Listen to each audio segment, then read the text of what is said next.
Howdy folks, Papa Yam going dad mode here with my dad bike. I'm going to teach you how to downshift for corners. So I made this video, I think about 2 years ago, right here actually with the GSX-8R, where I was like so detailed and comprehensive explaining to you guys how to downshift. And I watched that video again this morning and I said, dude, I really don't think I can improve on that video. So today's video is going to be a little bit different. It's going to be talking specifically how you think about downshifting when you approach corners.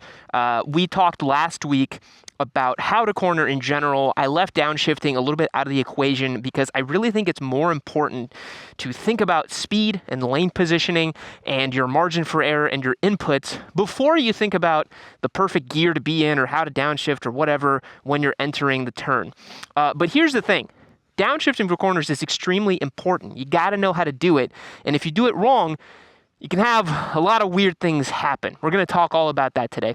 Let's begin by talking about how you practice downshifting in the first place. What do you got to do, right? I've got the 360 camera mounted up here on my brake and throttle input. I'm going to put that picture in picture so you guys can see what my hands are doing in real time as I do it. So let's go ahead and fire this bike up. We are getting 51 MPGs on this thing. That is incredible. God bless a parallel twin and an adventure bike. It's going down by the second, so let's get started. So I'm going to assume that you already know how to ride a motorcycle in general, right? And I don't need to teach you how to ride, okay? All you need to think about is how to downshift, right?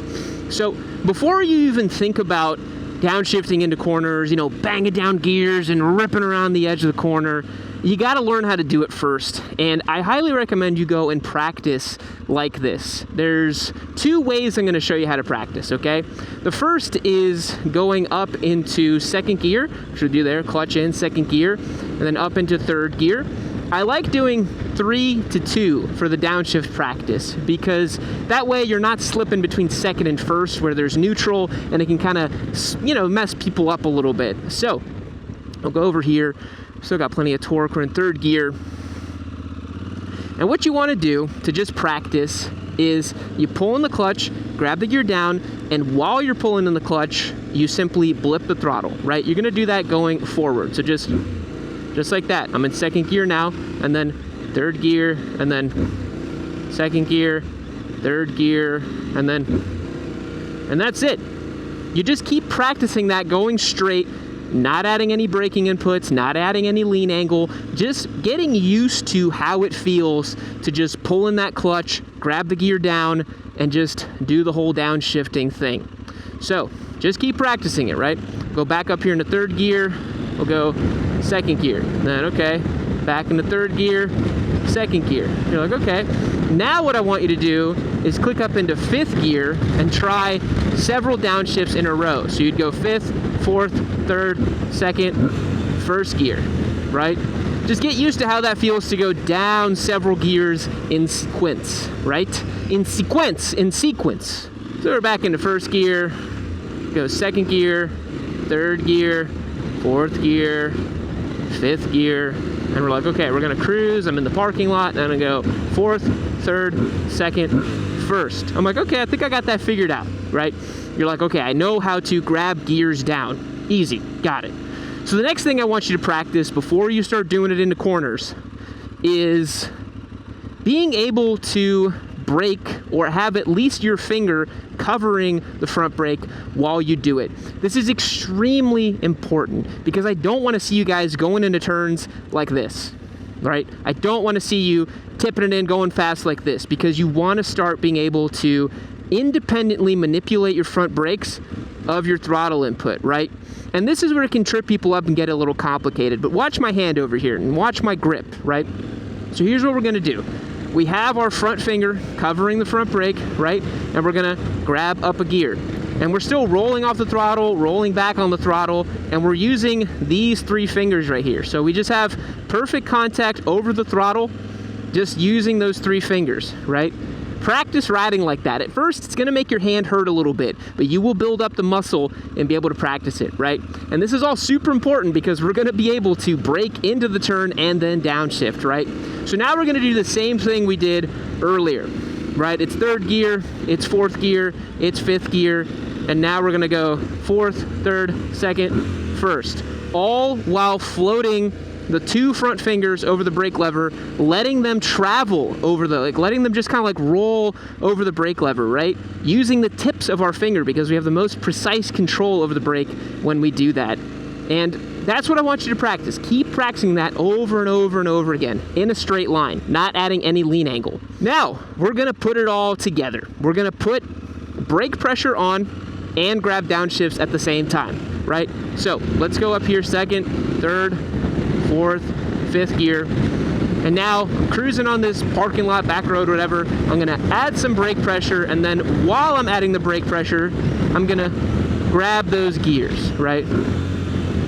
But I've got load going to the front tire, and I'm grabbing the gears, and boys, it's not a lot of brake pressure, you know? It is like, I mean, you saw my hand there. I'm squeezing this lever. This is right where the brakes start to grab, as you can see here, right? As I move a little slower here, you'll see in my inputs, this is right around where they start to grab, right, and really kind of put some force. It's right before that. I'm not using a lot of brake pressure. It's the whole concept of lighter, longer, right? You just want a little bit of brake pressure just to put load into the front end, and you want to do that while you're downshifting, right? So you're going to add a little bit of brake pressure, and then focus all of your energy on keeping that front suspension still, right? Letting the suspension work, not letting it, you know, rebound like crazy like this, right? We don't want to have super strong braking inputs and, you know, imprecise braking inputs. Once we start putting on the brakes, it's smooth, it's controlled, it's one single pressure point. It's just like a nice, like this, look. And then release a little bit. Ooh, took away from third gear. Good job, Tuareg. And then a little bit of brake. Release. And you should just keep practicing that over and over and over again, because if you saw our video last week, I showed you guys that unless you're riding pretty damn fast, you shouldn't really need to think too much about, you know, downshifting and your braking inputs and getting everything perfect. If you're riding chill, you can do that MSF style, just like cruising around, you know, like you're not gonna have to be doing a bunch of crazy stuff. All right, boys, I have a question for all you content creators out there. When you get back from a ride, how much of your footage is actually usable? I know you go out and test your mettle on the streets with your leader bike feeling like a superstar. Then when you come home and dump your clips, you realize 60% of it looks like it was filmed on a Nokia brick phone during an earthquake. Unstable footage, slanted horizon line, or your shot composition just being 90% gas tank. That's why this year we made the switch to using the DJI Osmo Action 6. This camera has two features that are a game changer for footage quality, and that would be rock steady and horizon steady. These features work together so that when you're leaned over hitting apexes or jumping over speed bumps, your footage stays level and watchable. Plus, there's snapshot mode, where the Action 6 can go from off to recording in like half a second, which means when something crazy is about to happen, you don't miss it because you were busy trying to unlock your iPhone with Temu riding gloves on. This camera's super tough too. If it's exposed to rain, cold, or just general bad conditions, it just doesn't quit. If you're tired of reshoots and unusable footage, the Osmo Action 6 fixes that. Hit the link in the description to learn more about this camera. Thanks to DJI for the support. Now let's get back to the show. So, now that we have those fundamentals, we know how to brake, we know how to downshift while braking, we got all that sorted out, assuming you've practiced this for a while. Now is when you're gonna try practicing it going into corners. And this is where I want you guys to really think about this and be careful. Okay, here's a couple rules, right? A couple rules of the road before you do this. You don't want to downshift while you have lean angle on the bike. Get all of your downshifts done in a straight line. Before you enter the corner, you should be in the gear you want to be in. You can trail brake it in, add a little bit of pressure, right? But just to keep things safe, downshift in a straight line. You're going to enter, brake, downshift, and then as you enter the corner, you can trail off a little bit and then back on the gas and do all the stuff you need to do, right? The second thing is if your bike does not have a slipper clutch, you're going to want to be real smooth with that clutch. You do not want to be doing one of these, okay? I'm going to put the bike in a neutral so I don't jump out into traffic. The clutch movement should be like this. Look, vroom, vroom, vroom. It's fast in, slow out, fast in, slow out. You don't want this. You don't want to be popping clutches, doing like this, right? Because that's how you wheelie, right? And that's how you lock up the rear wheel and have all kinds of crazy stuff happen, because this little lever is controlling power to the rear wheel, right? This is what's actually sending power to the rear wheel. When it's fully out, you got the gas, you can add gas, all good. This little friction spot here is where it's between, and that's where you want the motorcycle to be, you know, downshifting. So it's fast in, slow out, fast in, slow out, fast in, slow out, right? And so I've only got the one camera here on my brake and throttle because that's the most important part of today's demonstration. But as we ride, watch on this main camera my inputs for my left hand here for the clutch. Okay, so now we're in our zone. We're gonna downshift. We're gonna do everything just the way we need to do. And here's what I want to tell you is that there is a range of gears that is acceptable for the corner you're trying to take. There may be an optimal gear, right? Like here for me it may be third gear, but I can take it in fourth gear without needing to downshift necessarily, right? Because I have the torque, I have the power. If you're riding an inline 4, maybe you got to rev it out a little bit more, grab a gear down, right? But you'll see here, keeping up with traffic over here, I don't necessarily need to downshift, right? This one, I see the corners tightening up, I'm like, maybe I want to grab a gear down. I grabbed it down before I entered the corner, and you know what? I didn't even need braking input for that one. Because when you grab a gear down, you have the ability to use engine braking, a little bit of load. You're gonna start naturally slowing the bike down, right? So I'll go ahead and grab here fourth gear again, and I'll grab down into third. And you'll see that when that vacuum is created inside of the engine, where there's no load being put into it, it slows it down. You get this kind of like negative acceleration effect with the motorcycle. Because when you're off the gas, it just naturally slows down by itself. The higher the gear that you're in, the more it's gonna do that, right? So I'll show you guys here, I'm in second gear. If I rev it all the way up and then off the gas, I get a ton of engine braking, a ton of engine braking, because I'm really high up in the revs. There's a lot of momentum and energy inside of the engine as the crankshaft's spinning super fast, right? So if we do the same thing but in fifth gear, right, we speed up in fifth gear and then we chop the throttle, it's a lot less pronounced because the engine's not spinning as fast. There's not as much momentum, and you'll notice my speed's not been dropping all that much. So that's something to keep in mind. Is every time you downshift, there's a little bit of engine braking force that's helping you brake as well. So let's go ahead and flip around here, because there's no corners going that way, and we're on the big ADV. We can go wherever we want, which is really great. So we're gonna kind of make this a little bit more dramatic than it needs to be, just to give you guys the concept here. So we know engine braking, we know that there's a range of gears we can be in for the corner. We've practiced how to downshift, we've practiced how to do all these things. We're now coming up to a nice, beautiful, twisty ribbon of asphalt. I'm in fifth gear. I'm gonna put on the brakes, down 3 gears, and that was it. It's really fast, guys. Like, it's really not that crazy. And now that I'm inside of the corners and I know that it's not gonna open up very much, I can stay in the gear that I'm in, right? And I got plenty of rev range here, can rev it out a little bit, back on the brakes. And I'll tell you, the bike is happiest when you're not changing gears. If you can change gears as little as possible, the bike is happiest, right? We'll go ahead and grab fourth here, brakes, downshift, into the corner. You see that? Before I initiated lean, I had my gears selected. That's very important.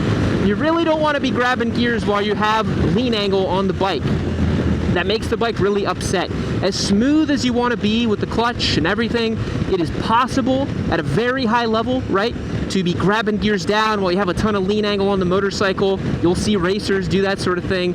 But for you and your skill set, I assume if you're watching this video, take it easy. Don't be downshifting while leaning over, right? We just showed you guys here going into a sort of parking lot maneuver, flipping the bike around, taking this lane again. We'll show you guys here. Give it up into third, fourth, fifth. So we're in fifth gear now for demonstration purposes only. We're going a little bit quick. We're saying, hey man, the road's tightening up a little bit. Maybe I should grab a gear down. I'm starting to feel a little nervous. Right there when the bike was upright, I'm on the fourth gear. Here again, same thing, bike is upright. I'm gonna say, I'm gonna grab third. I'm trailing it in. Back on the gas here. I say, oh man, it's tightening up even more. I'm gonna go ahead and grab second. I had a little bit of lean on the bike right there. I didn't want to do that. Didn't want to show you guys that, but sometimes you do that too. all that to say, it's not impossible to downshift while leaned over, right? I'll show you guys here. You can do it, but you have to know what you're doing to do it. That's why I'm telling you guys, if you're beginner riders, if you're just getting started with this, don't be experimenting with downshifting mid-corner. If you are mid-corner, stay in the gear that you're in. It doesn't matter if you're in a gear that's not appropriate for the corner. You'd rather navigate the corner than to have your rear wheel lock up or any kind of crazy shit happen because you have improper inputs on the clutch, right? So I'll show you guys here, right, that you can be in the wrong gear and have the right power, right? I'm in 6th gear coming up for this, totally wrong gear for the corner. Got my brakes on, I'm rolling through it, no engine braking, and then I give a little bit of gas and I can navigate it, man. It's not a problem. I can get it done. Down every single gear to flip around here. I think I can make it before this truck. Yes, I can.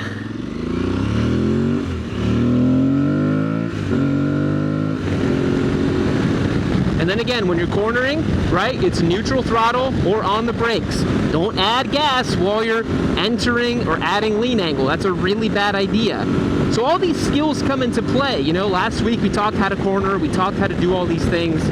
Same principles are going to apply here, right? So I'll demonstrate again for you guys. Let's be in 6th gear here. Let's say I'm cruising on this beautiful road and I said, oh man, I got some corners coming up. I better slow down. Slow down, grab 3 gears down, add lean angle. I'm back here on the inside of the turn, picking up the gas, on the brakes, staying to the outside, back on the gas here. Opens up a little bit for me. I'm in 4th gear, brake, 3rd gear, I downshifted, smooth on the clutch, back on the gas, adding brake pressure, flowing through this corner, brake pressure, flowing through, on the gas, and then I'll add 4th gear. Right? As you get more comfortable, you'll be able to kind of play more with the bike. You'll feel what it's doing. But I really want to implore you, you need to practice that stuff at a racetrack. It's a really bad idea to practice extreme inputs, extreme downshifting, all this stuff, right, before you have the skills to pay the bills. It's a really, really bad idea. So boys, that's pretty much it. That's downshifting. That's all your technique. That's how you got to do it. I hope this video was helpful, man. I hope that it kind of helped calibrate your brain a little bit and make you not so worried about downshifting for corners. Because it really is not the scariest thing in the world. I know some people get in their head, they're going to downshift improperly, lock up the rear wheel, crash going in the corner. As long as you practice the skills upright in a controlled environment first and you build up the muscle memory, then you do it upright in a straight line before you enter the corner, you'll be golden. You'll be totally golden. And then, like I said, let the skill set build up and practice over time. You know, go to the racetrack, add incremental pace to what you're doing. And honestly, like you guys saw back there, that's about as fast as I would want to ride on that road on the street. You really don't need to go much faster than that, right? And that's going to be a good time. Boys, I hope you enjoyed today's how to downshift video. Why don't I leave you guys with a little wheelie and then we'll call it a day, huh? Put this bike into 2nd gear. Real tiny little wheelie for you. And we'll skid the tire to a stop. Catch you guys in the next one. See you later.